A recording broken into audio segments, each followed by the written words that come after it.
very happy to introduce Alan Hill, Dr. Alan Hill. He's been a resident of West County for 26 years, and he's practiced here as a general surgeon in a variety of settings.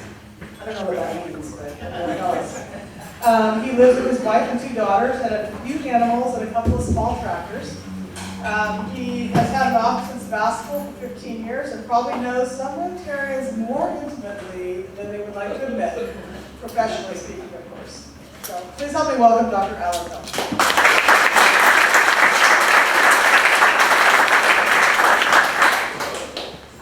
Well, thank you, Canada Club, for the chance to talk, Cam, for getting me here. And somewhere, still a smart hole, I came in late. Thank you for the opportunity to be invited. I'm going to get my devices here so that I can make things work. And I understand we got 2 visitors who will be going to Kenya in summer. September, very well. Hopefully this will spark your interest. It was a great trip to Kenya. So I want to give you a little overview of our trip and why we went to visit this particular location. Now, a word that comes up in this a lot is fistula, which is not a term that we use frequently. Fistula is sort of like when you go out in the yard and you plant the rose that somebody gave you, and somehow your pitchfork kind of hits one of the sprinkler lines.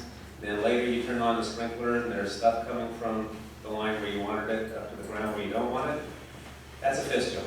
So we'll talk about what the fistulas are, but it's not what we use a lot. So we had a chance to go to Care, it's the name of this little fistula clinic, and see a very interesting program helping women in rural Africa.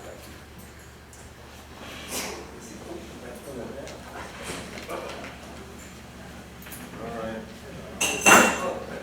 So this was the crew that went, 3 adults, 3 teenagers, and 1 driver who was sort of part of the family for a while. This was the summer of last year. 2 El Molino students, 1 Annalee student. So, childbirth fistula was the program that we went to visit. It comes from in areas where people cannot get in and get a C-section if their labor is arrested. Babies can get hung up in the birth canal and cause pressure. I don't want to get too graphic about the whole thing, but the head and the pelvis, if there's a size mismatch around here, we would get a C-section, the baby would be delivered. This happens in rural areas everywhere. There used to be fistula hospitals even in the early 1800s in the United States. But there's a particular frequency in sub-Saharan Africa. We'll get into that in a little bit. Anyhow, it leaves a hole where there isn't supposed to be a hole. I'm a surgeon, that's my trade, and I was talking to Priscilla. Okay, we'll get there. Okay, so I'm just going to point. Christine Fox here is a nurse now living in Kenya, was living here. She was discussing, as we were in the operating room one day, what she had done just coming back from a visit. And what she was describing was that these women that have these fistulas have a horrible situation because they're leaking things they're not supposed to leak. And quite often they're in a rural area, they can't go down to Walmart and get a bunch of pads. So they become outcasts from their family and tribe, and they can't really go, they can't go to the market because obvious reasons, things are dribbling in, and they're no longer useful as a mate.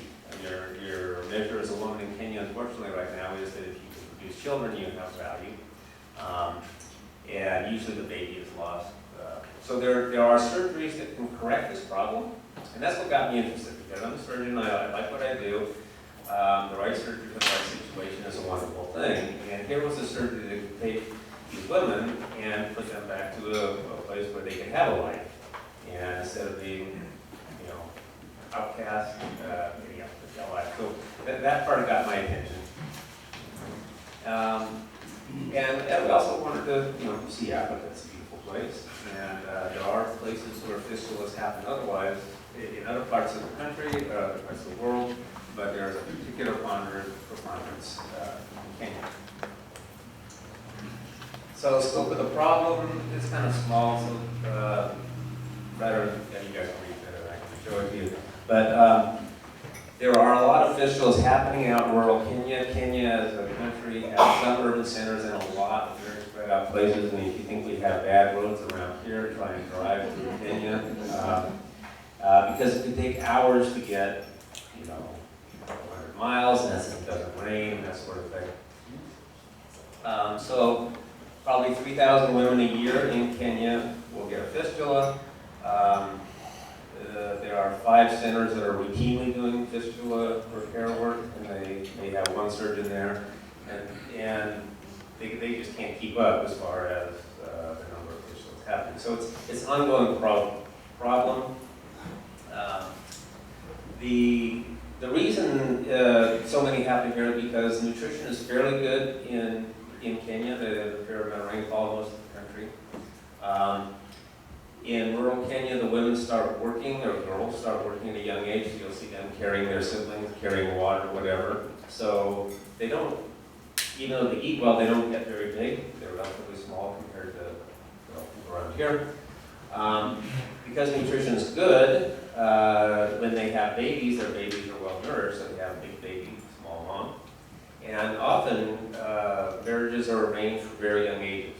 So a woman might be 13 or 14 and married to her uncle in the village or whatever, and it's still growing. So there's a size mismatch problem for a couple of reasons.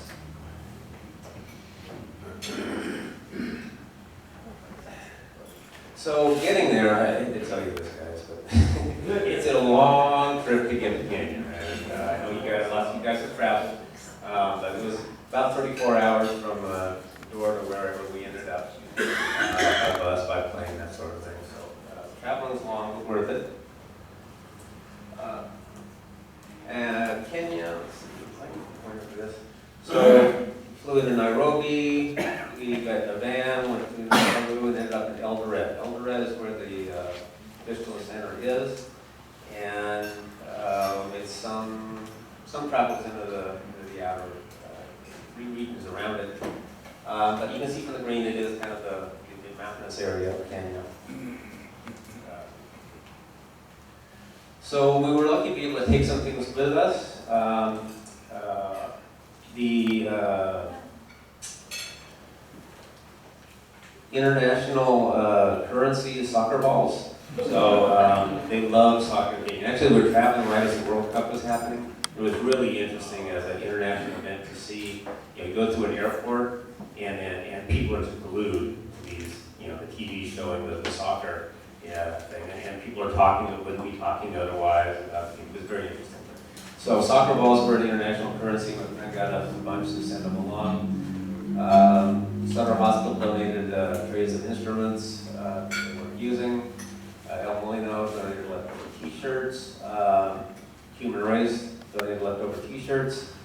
Some of our friends and family made blouses, which we were able to take care of. Basic things like clothing are hard to come by for some of these people, so that's why just taking shirts is something that they value.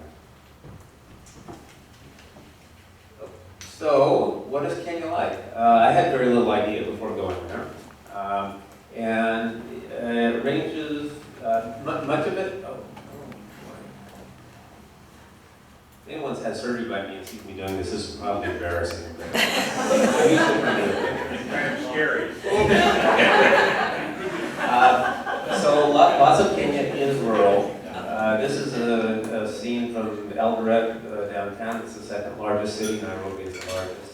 And you can see there's some big buildings, but this is a very third world experience. There are some sidewalks, but a lot of it's dirt. There's people all over the places. There's honking. It's loud. It's dusty. And this is their referral hospital in Eldoret. This is their UCSF for Stanford. And it's relatively small, and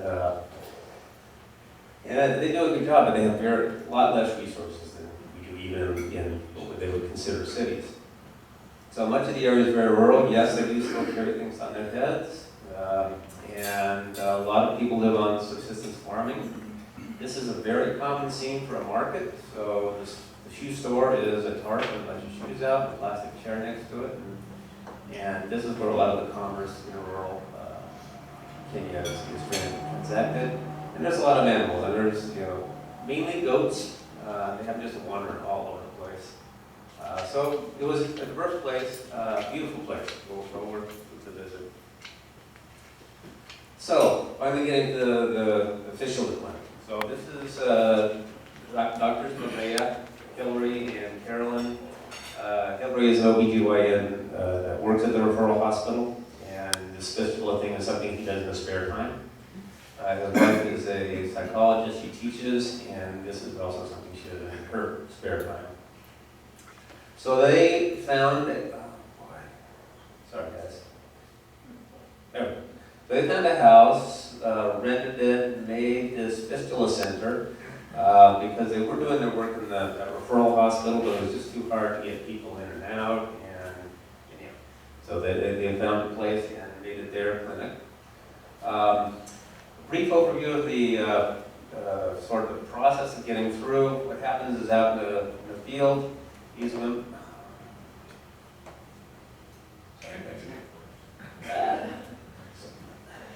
So, groups of women that are either fistula or HIV survivors are organized, and they go out and give talks so that people out in very rural areas like this woman can find out that there is a way to get their surgery done. This is interesting. This mud and thatch place is where they keep the sheep or goats. I don't remember. That's where this woman had to sleep, because often people are cast out outside because they're unsanitary. And spends her day sitting in this chair covered with a blanket because she leaks. Now, these ladies are tough. We had to walk a ways to get to this village. This lady is in like her Sunday best, and made the whole trip, no complaints. And so this is the arm, is educating people that there is a way, and someone like this worker will come out, interview her, try and make arrangements for them to get into the clinic. They're in the clinic ready to go to surgery. There's a surgical area in the clinic. And then there is grounds around this building where the clinic is, where they have time to recover. So, and then after surgical recovery, it's important these women get a life back, and some of them are fortunate enough to go back to a family. Other ones are so young they actually go back to school because of the English influence, the boarding school traditions there. So they can get, the women can go back to school, finish their education. They've also set up a class right on the grounds where they're teaching people how to sew, so that they can leave with, they actually earn their sewing machine, and they can leave with a trade that they can sustain themselves. And they also have literacy classes. And it'd be nice. No. It'd be nice if they had a computer class, I would. So it's important to get these women back into something, because they may have lost their family, they may have been tossed out of their village, and their village doesn't want them back. Or they may have scarred feelings because they were taken from it. Let's get back up to where we were. So the operating theater, I love the word theater because the English influence, again, it's not the operating room, it's the operating theater. And this is the kitchen. You can see this used to be the fireplace, and this room they have. Dark slide, but basically I want to make the point that they have very sort of rustic supplies. And if you walk into that place around here, you said there's no way you can operate this. No way. And yet they do, and the results are very, very good. So it was, to me, was eye-opening. This is their scrub sink, and I don't know if this was on TV or something. They're supposed to look fancier than this. The residents from the teaching hospital do come and work with Dr. Mabea, so there is some hope that there will be more fistula surgeons as time goes on. The common procedures, and unfortunately I left out the pictures of this, but The most common leak from the bladder to the vagina, sometimes there's leaks from the rectum, sometimes the urinary tract has to be diverted completely because the bladder can't be repaired, and also they repair rectovaginal tears, which also happen around here, but they would get fixed in the hospital when you're delivered. So, and I apologize for the woman with her legs in the air. There's no way to get a picture of the surgical team other than to have a patient there. But the patient wouldn't mind, and is obviously it's confidential. So Dr. Vega is there. He has two assistants, and this was one of the OBGYNs who's visiting, and his anesthetist. Because this is pelvic surgery, much of their many of their procedures are done under spinal anesthesia. And here we would get a spinal anesthetic and we would get some sedation so we're sleepy and we wake up at the end and our pee would be done, that sort of thing. We were doing a procedure and I asked this anesthetist at the end, well, what did you give her for sedation? The person didn't move the whole time. He said, nothing. I just talked to her. And this guy was so reassured. And these women are so stoic, they've been through so much, that they could sit there through about an hour of surgery. They're numb, but they're hearing everything that's going on. They're completely awake. And I was impressed by their fortitude. So after a surgical repair, these women really do have the ability to get their life back. Most regain control of urine or stool function. One measure of that is how many people end up with a permanent colostomy. 2 out of 1,000, which is a very good rate. It's either complicated repair, there's a lot of scar tissue. Some of these women have had these things, by the way. So I mentioned the young women, some of them have had them for 40 years. There was just no way to get it fixed. So there's a lot of scar tissue involved. Surprisingly, future pregnancies can be successful. They have to be in a place where they can get a C-section if things get held up. But it's actually possible for them to go on, and if maybe they lost their first baby, had a fistula, they can go on and have a family. So it is possible. And they're able to get back to society. They don't have to be rubbing urine, they don't have to go pad, they can go to market, et cetera, et cetera, et cetera. So to me, this is a great thing to be able to surgically see a change in a person's life like this. Just a little about the place. The hospital ward is just a building next to the clinic, and you can see women hanging out. They've got their little catheters in, and they have to hang out for a while they heal up. I'm sorry. Buttons too close together. I'll cover my tongue. You're a surgeon, right? I'm not a left-handed surgeon. That's a right surgery. All right, get back. So yeah, they're in the hospital ward. Their right hand is there. Okay. So during recovery, they will hang out a couple of weeks. They have to have a catheter in before it's taken out to see if they had a successful repair. So they hang out on the lawn. It's very relaxed, sort of a kind of a social time for them. Some of what we did was visit them with them while they're there, because they're so used to not being talked to because they're outcasts that they welcome some socialization. That was something that the high school kids did a lot of. And actually, this lawn here is the site of a great scene. We showed up, and there's a group of people were standing in front, getting introduced to them. Hi, they don't speak Swahili there. Most of them speak some English. And then I trot off to the OR, which is over in the buildings, the OR thing, the theater thing. And then I come back, a couple hours later, and this thing looks like a dog pile. And what had happened is my daughters had brought some nail polish, and so it was an icebreaker first thing. They got around to, you guys want to get your nails polished. And it was literally a dog pile of people in there. Hey, I want this, I want that. It was painting each other's toes. And just kind of fun. Other things we did while we were there, we went out and saw a lot of these talks where they're educating people about fistulas and that sort of thing. And after the talk, usually the coordinator finds out, well, she's got a fistula, you should talk to her and that sort of thing. So we got to travel around some rural areas to that. went and visited some women's groups where women that have survived HIV or fistula have, banded together, made a farm, sustaining their life.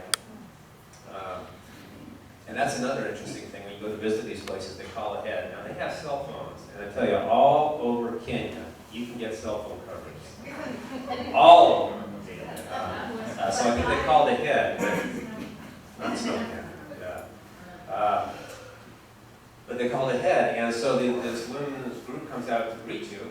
So they do it by they're singing, they're chanting, they come out, and we don't know what they're more nice to see you and that kind of stuff. They grab you by the arm, and you're walking with them, and they're singing, they're chanting. It's a very welcoming thing, and they're celebrating the fact that they're still alive, which is kind of a miracle given the situations they have. We visited some youth groups working on reducing HIV rates. Saw a lot of beautiful scenery, and saw lots of kids. There are kids running all over the place. It's wonderful to see. But you can see why it's worthwhile taking shirts and stuff. I mean, mainly barefoot out in the rural areas. They get like very happy kids too. I mean, these people, they were running around doing what kids do everywhere. And especially for you guys, since we went to Kenya, you have to see. Oops, well, we're not quite ready. The fruits of their labor. So, I'll just say next slide, okay, Ken?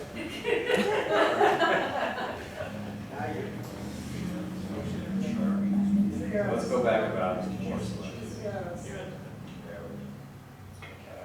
Okay, well, this one. So this is for the fruits of their labor. These are all survivors, either the staff is some of us that we're visiting. Most of the staff of this place that are women are survivors.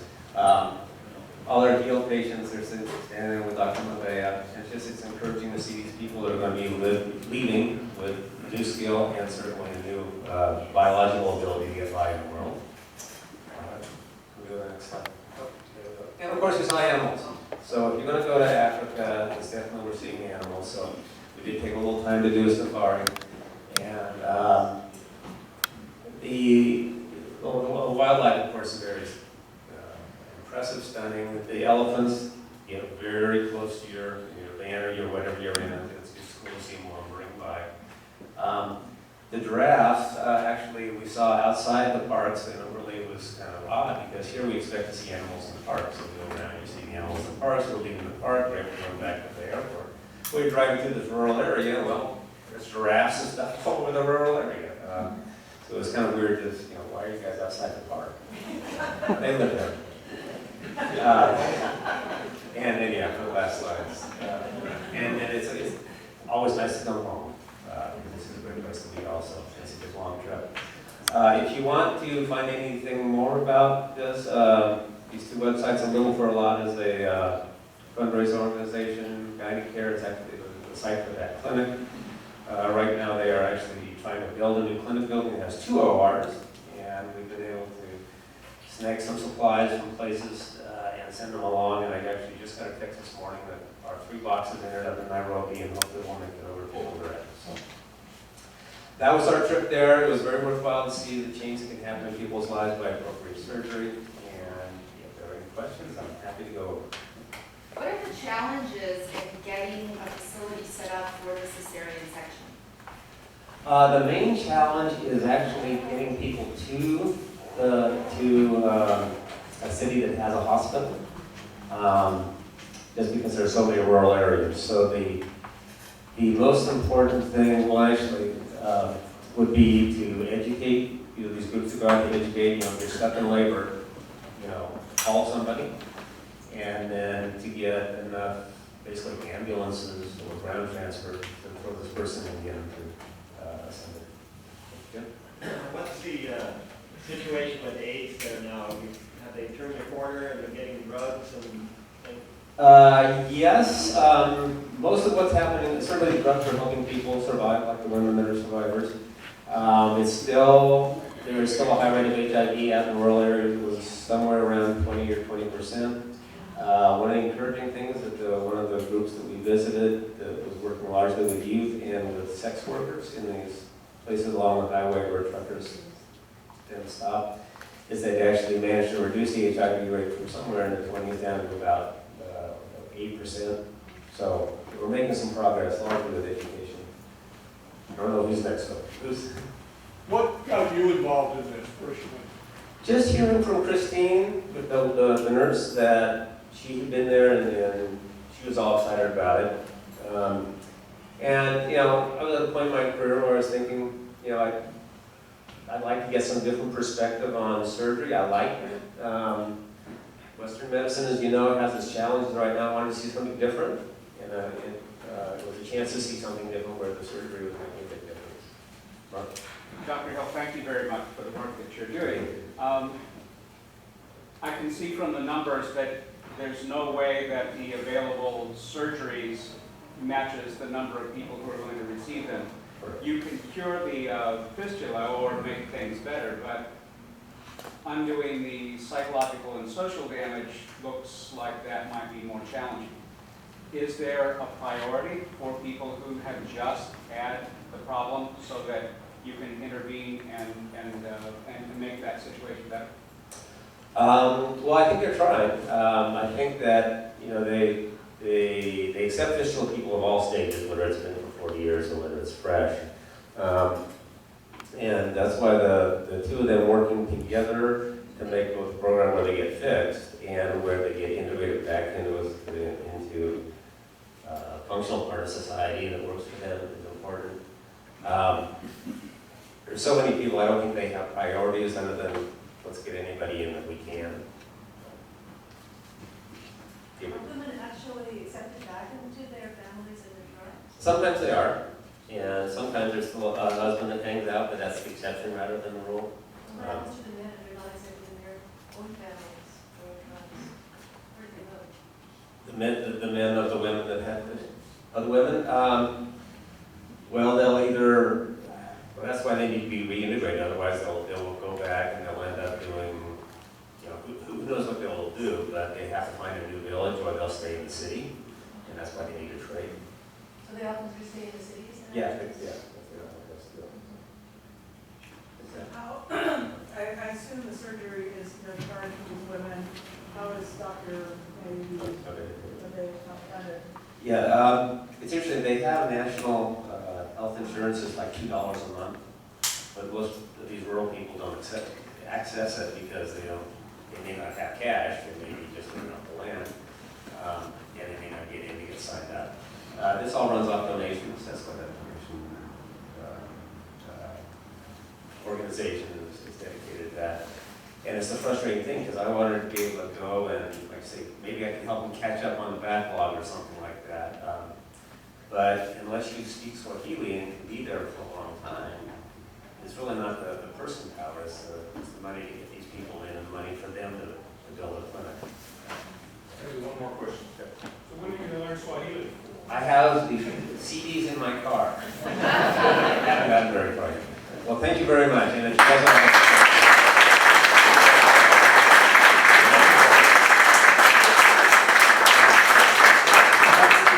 Say a little after the Yeah. meeting, but since people have had your question answered, and I have a couple things for you. This is Fiona Polio. John Boletto bottled this 2 years ago. And it's a very nice piano, beautiful, but also with this, you know, your contribution in polio. wonderful. Well, thank you. One last task. Okay. We have a door prize. Maybe I can get you to choose one of these little things. Okay. Someone will have a chance.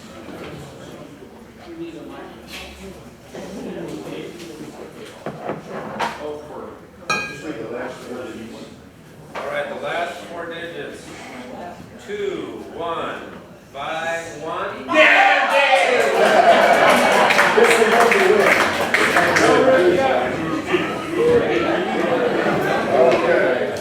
Thanks, sir. All right, so the CEA is in there. Okay. Stuff this stuff up. It's really good. Difficult is over $40 in the pocket. So this would be a pretty nice little. Clean. Well, thank you for playing. Johnny, everybody. Glad you get. Oh. Tickets. Tickets. And 2 tickets. Thank you very much. Wow.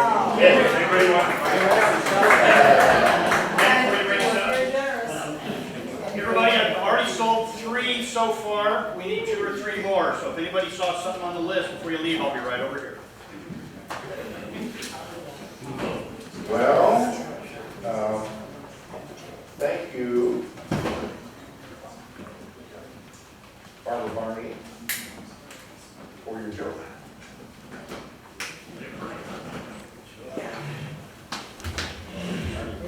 Okay, so we got one last night, and I really didn't have time to go and find a good joke, so I'm gonna do something that, we all get. I'm gonna do a knock-knock joke. So knock-knock. Who's there? Orange. Orange. Orange, you glad you're a Rotarian?